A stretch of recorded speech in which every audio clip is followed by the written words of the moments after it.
ചേട്ടാ, മുരാരി ഒരു തന്ത്രി കഴിഞ്ഞ ദിവസം നമ്മൾ 24-ലൊക്കെ ചർച്ചയിൽ വളരെ സജീവമായിട്ട് കണ്ടിട്ടുള്ളൊരു തന്ത്രി ഇന്ന് അദ്ദേഹത്തിനെതിരെ ഒരു പോക്സോ കേസ് പോലീസ് ഇട്ടിട്ടുണ്ട്. ഒരു 16-കാരിയെ ജ്യോതിഷം നോക്കാൻ വന്നതിന്റെ പേരിൽ പീഡിപ്പിച്ചു.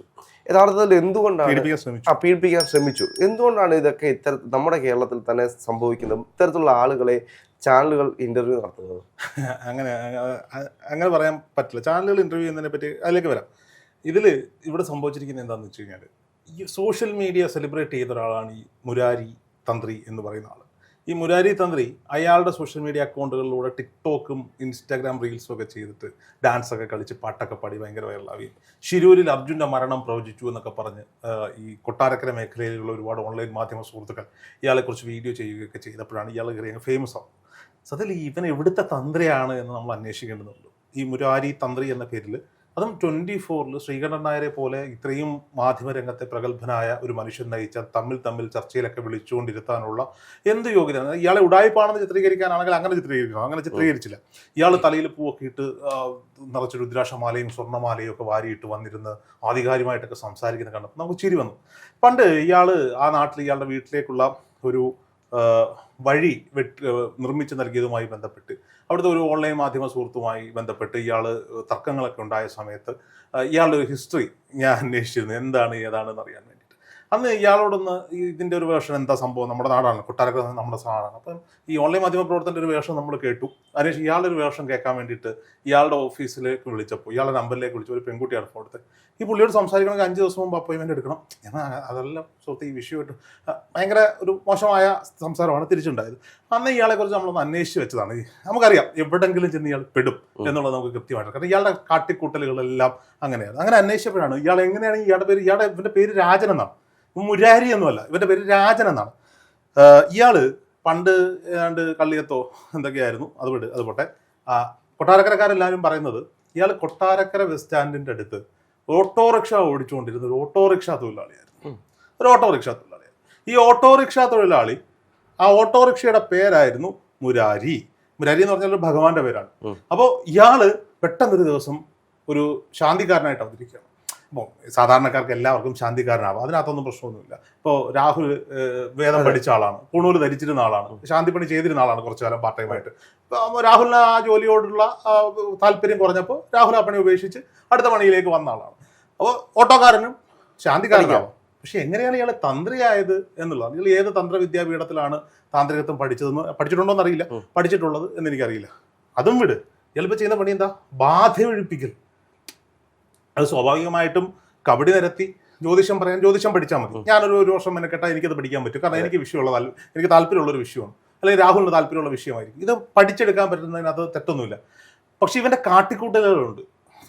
അത് ഈ ശബരിമല തന്ത്രി കണ്ഠരര് രാജീവരെ വരെ പിടിച്ചകത്തിട്ടിരിക്കുന്ന കാലഘട്ടത്തിലാണ് ഒരു പാരമ്പര്യമോ കൃത്യമായ പഠനമോ ഇല്ലാതെ ഇവൻ പൈസയ്ക്ക് വേണ്ടി ഈ പറയപ്പെടുന്ന ബാധ ഒഴിപ്പിക്കലും ജ്യോതിഷവും ഈ പറയപ്പെടുന്ന പൂജകർമ്മവും ഇത് ഇന്നലെയൊന്നും അല്ല.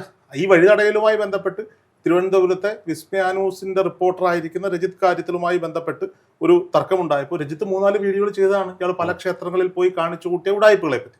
ഇതിനെയൊക്കെ ഇയാൾ പ്രതിരോധിച്ചത് എങ്ങനെയാ? ഇവന്റെ കയ്യിൽ പണമുണ്ട്. എങ്ങനെയാ പണം വരാതിരിക്കുന്നത്? ഡെയിലി ഈ വിശ്വാസത്തിന്റെ പേരിൽ 100 കണക്കിന് ആളുകൾ കാണാൻ വരും. 500-1000 ദക്ഷിണ. പൂജയുടെ പേരിൽ വാങ്ങുന്നത് ലക്ഷങ്ങളാണ്. ഈ ബാധ ഒഴിപ്പിക്കൽ എന്നൊക്കെ പറഞ്ഞിട്ട് ഇയാൾ വാങ്ങുന്നതും ഇത്തരം ലക്ഷങ്ങളാണ്. അപ്പോൾ സ്വാഭാവികമായിട്ട് ഇയാളുടെ കയ്യിൽ പണമുണ്ട്. പണം കൊടുത്ത് അവിടുത്തെ നാട്ടിലെ കുറച്ച് പേര് ഇയാളുടെ ഫാൻസ് ആക്കി വെച്ചിട്ടുണ്ട്. കുറച്ച് സോഷ്യൽ മീഡിയ ചാനലുകളെ ഇയാളുടെ പ്രൊട്ടക്ഷന് വേണ്ടി ഇയാൾ ഉണ്ടാക്കി വെച്ചിട്ടുണ്ട്. ഇപ്പോൾ സംഭവിച്ചെന്താ? ഒരു അമ്മയും ഒരു പെൺകുട്ടിയുമായി അയാളെ കാണാൻ ചെല്ലുകയാണ്. അയാളെ കാണാൻ ചെന്നിട്ട് ഈ പെൺകുട്ടിയുടേതായ കുറേ ബുദ്ധിമുട്ടുകൾ പറയുമ്പോൾ ഇയാൾ പറഞ്ഞു ഇത് ബാധയാണ്, ഈ ബാധയെ ഒഴിപ്പിക്കണം. അമ്മയെ പുറത്ത് നിർത്തിയിട്ട് ഈ പെൺകുട്ടി ഒറ്റയ്ക്ക് റൂമിലേക്ക് കയറ്റിയിട്ട് ആ പെൺകുട്ടിയെ പിടിച്ചു എന്നുള്ളതാണ് ആരോപണം. പെൺകുട്ടി വാവിട്ട് നിലവിളിച്ച് കരഞ്ഞു. ഇയാൾ പിൻവാതിലൂടെ കതവ് തുറന്നുകൂടി. നാട്ടുകാർ ചേർന്നിട്ടാണ് ഈ അമ്മയും പെൺകുട്ടിയെ അവിടുന്ന് രക്ഷിച്ചത്. അപ്പോൾ ഞാൻ പറയുന്നത് ഈ ബാധ ഒഴിപ്പിക്കൽ, ഈ പറയപ്പെടുന്ന ആചാരങ്ങൾ, ഇതൊന്നും ദുരാചാരങ്ങളാണെന്ന് ഞാൻ പറയുന്നില്ല. കാരണം ഇത് വൃത്തിയായി ചെയ്യുന്ന ഒരുപാട് പേരുണ്ട്. ഇതൊക്കെ ഒരു മനസ്സിൻ്റെ തോന്നലുകളാണ്, അല്ലെങ്കിൽ ഉണ്ടെന്ന് തന്നെ തോന്നലുകളാണെന്ന് പറയാനാണ് ഞാൻ ആഗ്രഹിക്കുന്നത്. അപ്പോൾ ഇതിനെ ഈ പറയപ്പെടുന്ന തന്ത്രവും മന്ത്രവും ചില സൈക്കോളജിക്കൽ പൊടിക്കൈകളും ഒക്കെ ചേർത്ത് ഒഴിപ്പിച്ചു എന്ന പ്രതീതി ഉണ്ടാക്കി അതിൽ നിന്ന് ഓവർകം ചെയ്ത് കൊണ്ടുവരുന്നതാണ് ഈ ബാധ ഒഴിപ്പിക്കൽ എന്ന് പറയുന്ന കർമ്മം. അപ്പോൾ സ്വാഭാവികമായിട്ടും ഇത്തരത്തിൽ ഒരു കർമ്മം ചെയ്യാൻ വേണ്ടി ഒരാളുടെ അടുത്തേക്ക് ചെല്ലുമ്പോൾ ആ പെൺകുട്ടിയോ ആൺകുട്ടിയോ ആകട്ടെ, ആൺകുട്ടികൾ ഉപയോഗിക്കപ്പെടുന്ന കാലഘട്ടമാണ്. ഒറ്റയ്ക്ക് ഈ ക്രിയ ചെയ്യണമെന്ന് പറയുന്നവന്റെ കാരണം നോക്കി അടിച്ചിട്ട് വേണം പറയുന്നത്. എനിക്ക് മറ്റൊരു അനുഭവമുണ്ട്. നമ്മുടെ അബാക് മീഡിയയിൽ ഇത്തരത്തിലുള്ള കണ്ടന്റുകൾ ആളുകളെ പരിചയപ്പെടുത്തുന്ന ഒരു ചാനലാണ് നമ്മുടെ അബാക് മീഡിയ. അബാക് മീഡിയയിൽ ഞാൻ ഇന്റർവ്യൂ ചെയ്ത ഒരു മാന്യദേഹം ഈ മാന്യദേഹത്തെ കാണാൻ ഒരു പെൺകുട്ടിയും അവളുടെ അമ്മയും കൂടി ചെല്ലുകയാണ്. ഈ പെൺകുട്ടി MBBS പഠിക്കുന്ന പെൺകുട്ടിയാണ്, ശ്രദ്ധിക്കണം. അപ്പോൾ ഈ പെൺകുട്ടിയുടെ ഒരു ലവ് അഫെയറുമായി ഒക്കെ ബന്ധപ്പെട്ട് പെൺകുട്ടി മാനസികമായി തകർന്നിരിക്കുന്ന ഘട്ടത്തിലാണ്. അപ്പോൾ ഇതിലും കോൺസെൻട്രേറ്റ് ചെയ്യാൻ പറ്റുന്നില്ല. അപ്പോൾ എന്താണ് പ്രശ്നം, കാര്യങ്ങളൊക്കെ നോക്കാൻ വേണ്ടിയിട്ട് അവിടെ ചെല്ലുന്നത്. അപ്പോൾ ഇയാൾ ബാധൊഴിപ്പിക്കാനൊന്നും അവിടെ ചെല്ലുന്നത് കേട്ടോ, അല്ലെങ്കിൽ കൗൺസിലിങ്ങിനും അല്ല ചെല്ലുന്നത്. ഇയാളെ കൊണ്ട് ജ്യോതിഷം അല്ല, ഞാൻ പറഞ്ഞാൽ ആളാരാണെന്ന് മനസ്സിലാകുമെന്നുള്ളത്. അത് കൃത്യമായി അതിനകത്ത് ഞാൻ ഇടപെട്ടിട്ടുണ്ട്. ഞാൻ അയാൾക്ക് കൊടുക്കാനുള്ളത് വാക്കാലും പെൺകുട്ടിയുടെ വീട്ടുകാർക്ക് പരാതി ഇല്ലാത്തത് കൊണ്ട് അത് അങ്ങനെയും പോയൊരു കേസാണ്. ഞാൻ എൻ്റെതായ ഉത്തരവാദിത്തം ഞാൻ ചെയ്തിട്ടുണ്ട്. അതുകൊണ്ട് തന്നെ ഞാൻ അയാളെ ഐഡന്റിറ്റി തൽക്കാലം വെളിപ്പെടുന്നില്ല. ഒരു അബദ്ധം പറ്റിപ്പോയതാണ്, അതങ്ങനെ അല്ലാന്ന് പറഞ്ഞാൽ ഒരു വേഷം പറഞ്ഞു. എന്നാലും ഞാൻ പറയാം, അവിടെ ചെന്ന് കാര്യങ്ങളൊക്കെ പറഞ്ഞു കഴിഞ്ഞപ്പോൾ ഈ അമ്മയോട് പറഞ്ഞു പുറത്തിരിക്കാൻ. 1 മണിക്കൂർ ഈ പെൺകുട്ടിയായിട്ട് ഇയാൾ സംസാരിച്ചു. ഇയാൾ കയറി പിടിച്ചതോ ഉപദ്രവിച്ചൊന്നുമില്ല. ഇയാൾ പറഞ്ഞെന്താണെന്നറിയോ, സെക്ഷൽ ഫ്രസ്ട്രേഷൻസ് ആണ് ഈ പെൺകുട്ടിയുടെ പ്രശ്നങ്ങൾക്കെല്ലാം കാരണം. അതിൽ നിന്ന് ഓവർകം ചെയ്യാൻ മാസ്റ്റർബേറ്റ് ചെയ്താൽ മതി. അത് അറിയില്ലെങ്കിൽ എന്നെ വീഡിയോ കോൾ ചെയ്യും, ഞാൻ പഠിപ്പിക്കാം. ഇവൻ പറയാണ് ഒരു പെൺകുട്ടിയോട്, അതോ MBBS പഠിക്കുന്ന ഒരു പെൺകുട്ടിയോടാണ് പറയുന്നത്. ഈ പെൺകുട്ടി തിരിച്ച് വീട്ടിലെത്തി 2 ദിവസം ഈ പെൺകുട്ടി പണ്ടത്തെ പിന്നത്തേതായ അവസ്ഥയിലേക്ക് പോയി. അവസാനം അമ്മയോട് പൊട്ടിക്കരഞ്ഞുകൊണ്ട് ഈ പെൺകുട്ടി കാര്യങ്ങൾ പറഞ്ഞു. അപ്പോൾ ഞാൻ അയാളെ വിളിച്ചിട്ട് ഞാൻ കാര്യങ്ങൾ, അത് അയാൾ അങ്ങനെയല്ല ഇങ്ങനെയാണ് മറ്റേതാണ് മറിച്ചാണെന്നൊക്കെ പറഞ്ഞു. പക്ഷേ പെൺകുട്ടിയുടെ വീട്ടുകാർക്ക് പരാതിയില്ല. ഞാൻ പരാതി കൊടുക്കാൻ പറഞ്ഞാണ്, പരാതിയില്ല.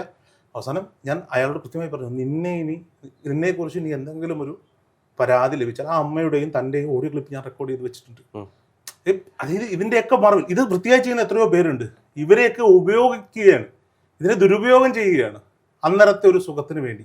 അപ്പോൾ പരസ്പര സമ്മതത്തോടൊക്കെ ഉള്ളതാണെങ്കിലും ഒക്കെ എന്തെങ്കിലും ആവട്ടെ, ഇത് ഇത്തരത്തിൽ ഉപയോഗിക്കുകയാണ്. അപ്പോൾ ഈ മുരാരി തന്ത്രി ഈ പെൺകുട്ടിയെ ഇപ്പോൾ പല വിധത്തിലുള്ള കേസുകൾ, അത് പോക്സോ കേസാകട്ടെ, പീഡന പരാതികളാകട്ടെ, ഒക്കെ വ്യാജ പരാതികളും വ്യാജ ഇരകളും ഒക്കെ ഉണ്ടാകുന്ന ഒരു കാലഘട്ടത്തിൽ ഈ രാജൻ ബാബു എന്ന് പറയുന്ന ആള് കഴിഞ്ഞ ദിവസം 24 ചർച്ചയിലൊക്കെ പോയി ഒന്ന് സജീവമായിട്ട് ഒന്ന് ക്ലിക്കായി വന്നതായിരുന്നു.